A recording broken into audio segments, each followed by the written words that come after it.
ছোটবেলা থেকেই আমার শুধু মাছের ঝোল খেতে একদম ভালো লাগে না। একটু মাছটা ভেজে নিয়ে বা ভাপা করে দিলে বা একটু পাতুরি করে দিলে তবে ভালো লাগতো। এখন যেহেতু একটু একটু রান্না শিখে গেছি, তাই নিজেই নিজের স্বাদের মতন কিছু না কিছু নতুন নতুন বানিয়ে নিই। কাল দেখলাম মা একদম সুন্দর জ্যান্ত কাতলা মাছ নিয়েছে, তাই দেখেই মনে হলো যে নতুন একটা কিছু বানানো যাক, যেটা বাড়ির সবাই খেতে পারবে গরম ভাতের সাথে। প্রথমে নুন হলুদ দিয়ে মাছটাকে ভালো করে সেদ্ধ করে নিয়েছি। এরপর মিক্সার গ্রাইন্ডারে একটা পেঁয়াজ, কুচি কুচি করে কাটা ধনেপাতা, স্বাদ মতো নুন, লঙ্কা আর আদার টুকরো দিয়ে ভালো করে গ্রাইন্ড করে একটা থিক পেস্ট বানিয়ে নিয়েছি।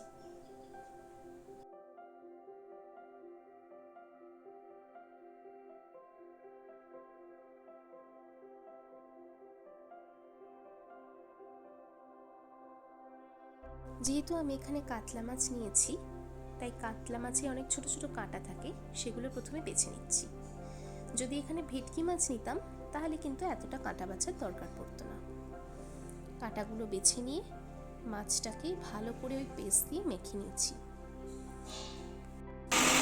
একটা পাউরুটিকে নিয়ে মিক্সার গ্রাইন্ডারে গ্রাইন্ড করে এরকম ব্রেড ক্রাম্বস বানিয়ে নিয়েছি। পরিমাণ মতন ডিম ফেটিয়ে নিচ্ছি। এরপরে নিজের ইচ্ছা মতন যেরকম শেপ করতে চাই মাছে, সেরকম পুরটা নিয়ে শেপ করে প্রথমে ডিমে, তারপরে ব্রেড ক্রাম্বসে চুবিয়ে সুন্দরভাবে এরকম মাছের কাটলেটগুলো বানিয়ে নিয়েছি। মাছের কাটলেটগুলোকে বেশ 1-2 ঘন্টা মতন ফ্রিজে রেখে দিতে হবে, তাহলে এগুলো একটু শক্ত হয়ে যায়, ভাজতেও সুবিধা হয়। কড়াইতে সাদা তেল গরম করে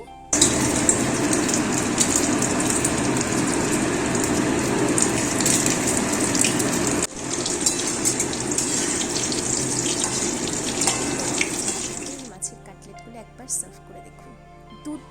দুর্দান্ত স্বাদের এই মাছের কাটলেট আপনাদের মন কেড়ে নেবে।